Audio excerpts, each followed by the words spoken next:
Magandang araw sa inyo lahat dyan guys, no? At kamusta po kayo? Sana ay nasa mga mabuti ho tayong mga kalagayan guys, ha?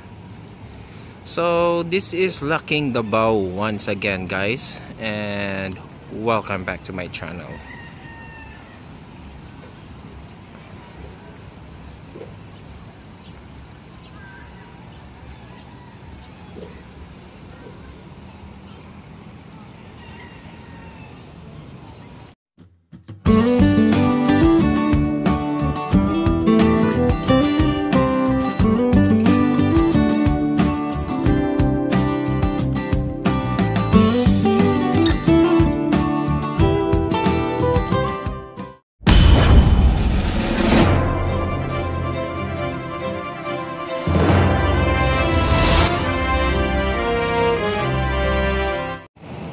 Ayan, hello guys, magandang araw sa inyo lahat dyan. At ito ho tayo ngayon, no? Nandito tayo ngayon sa may Davao City Coastal Road, no? Dito tayo mismo sa loob ng Esplanade ng Davao City Coastal Road. Ating namasyal lang naman tayo guys, kasi mukhang matagal-tagal na rin since nung tayo'y napasyal dito. Simula nung ito ay nabuksan na sa public, no, yung highway sa motorista, hindi na tayo nakabalik dito sa lugar ito. So ngayon ang gagawin lang naman natin ay papasyalan lang natin to, no. Iikot-ikot lang tayo dito sa park, no, sa Esplanade. Titignan natin kung ano na yung kanyang kalagayan at kung ano ang mga bago dito. Ayan. So as usual, napakaganda pa rin, no? And ayan, no? So dito, no, mag-iikot muna tayo dito. Titignan natin. Gusto kong tignan ang yung comfort room nitong Coastal Road, guys, no? Kasi nung nag-vlog tayo dito before, hindi natin nasilip kung ano yung nasa loob, kung ano yung itsura ng loob ng CR itong Coastal Road. Ayan. Kaya din kasi tayo namasyal guys, kasi ina-expect ko baka may mga konting mga Christmas decors dito or what or something, pero parang wala, no. Hindi pa yata nakapaglagay dito ng mga something, mga decorative, no, for the Christmas, no. Ayan. So stay at it is pa rin yung park, no. Parang nagko-konting trimming sila sa mga halaman.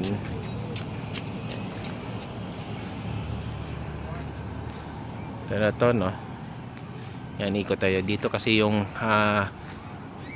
highway na guys, no? Ito yung parang yung pa-curve na, no, papuntang Bago, no? Ayan.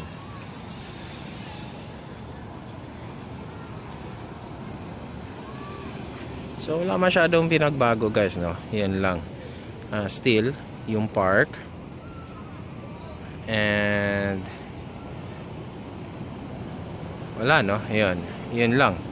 No, medyo nag-trim sila ngayon sa kaya medyo parang kalbo konti yung mga halaman, pero that's fine, no. Trimming lang yung ginawa nila para umulbo yan, no? Ngayon mali yata tong lakaran ko para pumunta sa may CR. So punta tayo doon sa may CR banda guys. Let's go.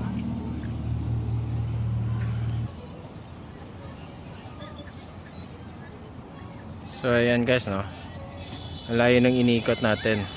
Ayan, mali yung ating nadaanan. Dito tayo sa may outer, no. Dapat pala dito sa may inner. So nandito yung comfort room. Ngayon titignan natin, no, kung kasi parang ang laki-laki niya, no. I don't think na lahat open to sa lahat. So ito, no, try natin pasok.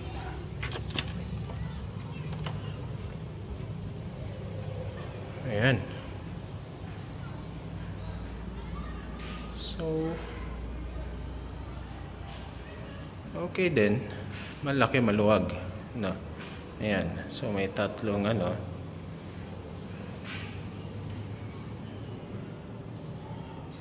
Okay naman yung comfort ano nila, toilet bowl, no. Ayan. So ganda, laki, no. Laki rin guys, no.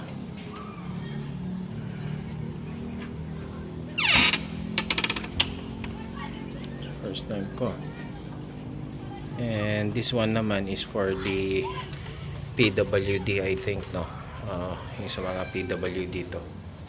Ayan, may railing, maluwag. Okay, malinis, walang mga vandal. It's very good, no. Sana ma-maintain. So ngayon ikot tayo. Ito yung park, yung pinaka children's playground guys, no. Actually kahit hindi nga bata nag-e-enjoy dito guys eh. So ngayon ikot tayo doon, tapos maya maya punta tayo doon sa kabilang esplanade naman. Ikot tayo doon din, titignan natin. Yun lang talaga yung hinahanap ko talaga dito guys, no. Yung bench dito, mga bench something. So lakad tayo doon sa may kabilang side. Let's go.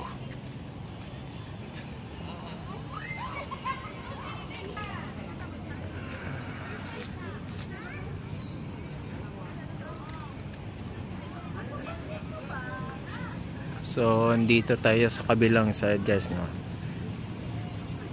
Ayan. Meron silang parang upuan or resting area guys, katulad ng mga ganito, no. Pero yung typical na hindi ka makakasandal, no. What I mean for the bench sana guys, no, is yung something na, 'di ba? Kasi ito ang haven spot ng mga nag-exercise, especially sa mga elderlies, no. So sana merong mga meron silang typical na bench, no, na medyo makasandal sila pagka medyo nakaramdam sila ng talagang pagod, no. Ayan, yun yung talaga hinahanap ko sana dito. And ang katulad nung ginawa nila doon sa may Rojas Avenue guys, na naglagay sila ng something nitong parang mga exercise equipment, outdoor exercise equipments, no, doon. Hopefully, no, sana dito rin maglagay sila, kasi nga ito yung pinaka haven spot ng ano ngayon, na mga Dawawenyos, na para to do some physical activities guys, no. So parang nababagay siya sana dito, no, compare doon sa may Rojas Avenue, nasa gilid kasi siya ng kalsada. Pero actually okay lang din yan. So sana lang, no, maglagay din ang LGU dito na side, no. Ayan. So yun, no, yun ang napansin ko ngayon dito. Medyo nag-trim sila ng itong mga pananim, no, para very natural yan, para kumapal, no, para kumapal yan. Ayan. So ito naman ay isang parang dog park, no, kung meron kang pet, no. Ayan. But I think, I don't know, no, kung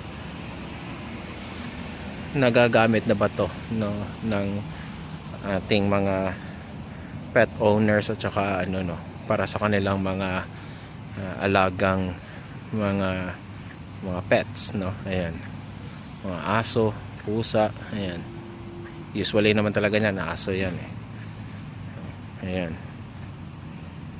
So there's nothing much more added here, no. Wala naman masyadong dinagdag dito. They just keep maintaining this area clean, no? And ngayon nga medyo nagti-trim sila, no? Ayan. Sana nga lang ina-expect ko meron ditong mga parang something mga, kasi nga magki-Christmas na, no? Kasi for sure ito yung pinakaunang parang destination ng mga Davaoenos, no? Especially in the sa mga December na time, no? So maganda siguro kung lalagyan to ng mga parang ano nang para for the Christmas, no? Ayan. Decors, no? Ayan.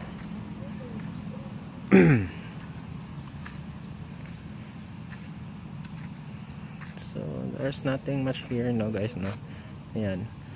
Ang nag-ano lang talaga dito is kasi open na yung highway, no? Itong portion na to from here to Bago hanggang doon sa may Times Beach, and then medyo nabawasan na yung mga tao doon na, 'di ba, kasi before wala pang mga sasakyan, maraming nakatambay doon sa may kalsada. Ngayon wala na, no? Ayan. So wala naman masyado binago dito guys, no? So ngayon ang pupuntahan natin is yung kabilang esplanade naman. So titignan naman natin doon na side guys, no, kung ano, kung may pinagbago din ba doon or ano na ang kalagayan niya, itsura niya ngayon, no? Since na yun nga medyo matagal-tagal tayo hindi tayo nakapasyal dito, no? Buhat nang nagbukas na tong highway sa motorista. So ngayon guys, no, samahan nyo ako, puntahan natin yung kabilang side ng esplanade. Let's go guys.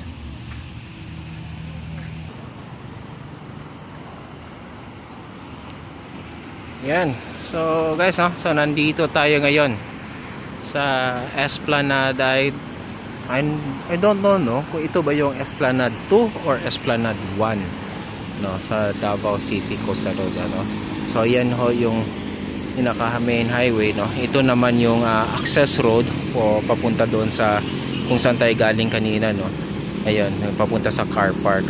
So ngayon pasok tayo dito, tignan natin kung ano ang mga pinagbago dito, o ano ba ang dinagdag, no. Ayan, as usual parang wala naman, no. Ayan, itong area na ito, no, medyo something ika nga, no, parang sa mga ano pa, medyo virgin itong side na ito na sa esplanade na ito, no, kasi hindi masyado dumadagsa yung tao dito, no. Doon lang sa kabila medyo bugbog yung sa kabila, no.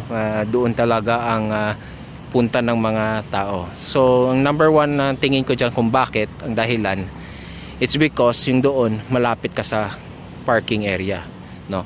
So dito na side wala kasing parking area. So I think dapat the LGU has to do something about that one, no, kasi meron pa namang space dyan konti, no, para mag-give space ng parking area dito na side, no. Ayan.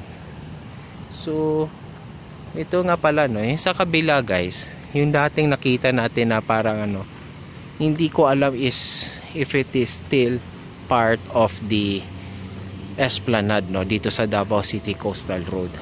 Pero I think baka ano lang to guys, no, yung something it's a flood control, no. Tignan natin guys,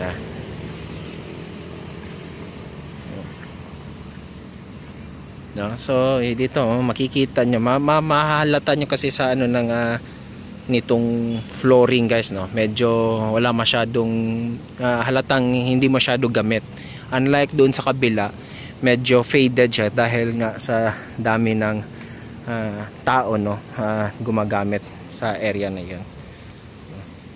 So ito yung sinasabi ko guys, oh. I think it is just only a parang sa flood control siya guys.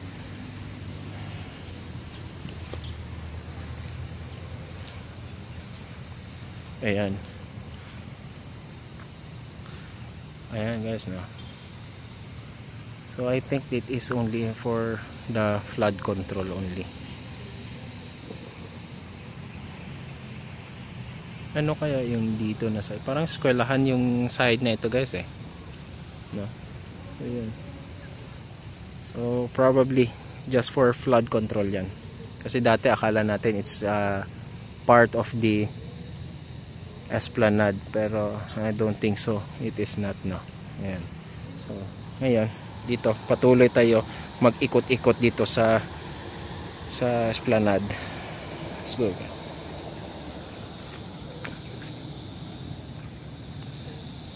So punta tayo doon sa kabilang side.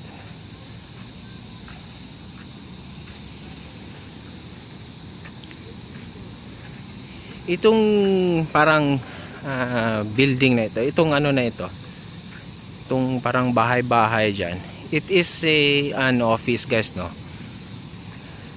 Para sa ano yata nila, sa mga maintenance, sa mga yung opisina siguro sa mga mag-handle nitong mga yung esplanade dito na side, no? And I think parang ano yan dyan guys eh, parang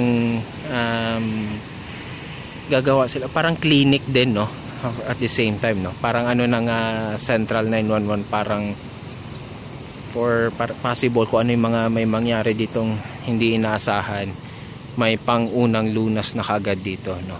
Ayan. Naalala ko yung dati nagtanong tayo before kung ano to dito. It's an office daw. Ayan, and it's a healthcare, parang ano, parang clinic ba, mini ano, yung para sa mga first aid ano. Ayan.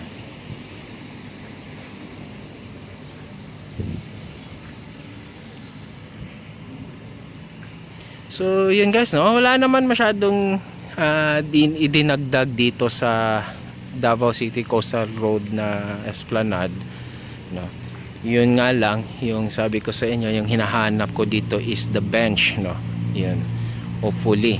Tsaka sana, yun nga, dahil sa nag-update tayo doon sa yung ginawa sa Rojas Avenue, so sana, no, maglagay din sila ng ganong klaseng outdoor equipments, exercise equipments dito na sa side na ito, no, sa esplanade dito sa may Davao City Coastal Road, kasi mukhang mas nababagay yung mga ganon dito, no. Hindi ko naman sinasabi na pangit yung pagkakaano doon sa may Rojas, okay lang naman din yun, no. Kaya lang kasi, di ba, parang for me kasi, basta mga tao, mga Davaoenyo, saan nyo gusto mag-jogging, of course, parang ang number one ngayon ng choice is the Davao City Coastal Road. So, yun, no? Kung dito ka lang, sa loob ka lang ng esplanade, magja-jogging, and then, at the same time, merong mga ganun, no? Yung mga outdoor exercise equipments, it's a plus, no? Para sa ating mga enthusiast sa mga physical ano, no. Ayan, hopefully lang. And the bench, of course, yun, yung bench ang need naman. Sa mga puno naman, wala na akong hindi ko naman masyado yan, no, na dahil meron na silang tinanim, no. Medyo maliliit pa lang nga, kaya medyo parang wala pa masyado, hindi pa siya masyado, hindi pa ganun ka parang na yung parang ano ba ang tawag nito, yung na ano mo na puno siya.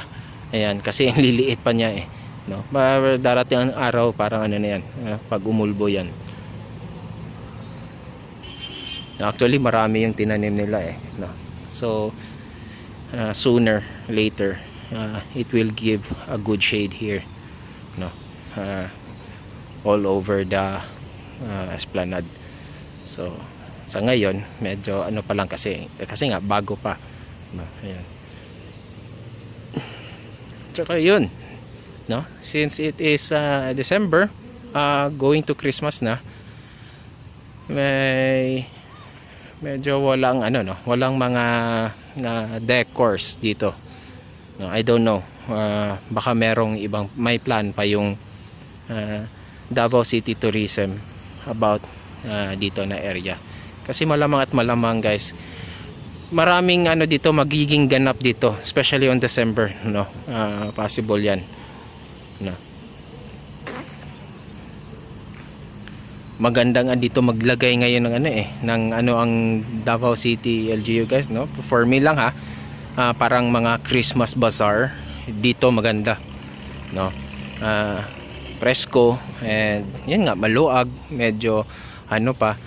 So parang yun maganda dito, sana gawain ng no, ng LGU Davao, no, yung mga Christmas bazaar dito na sa side sa Esplanade, no.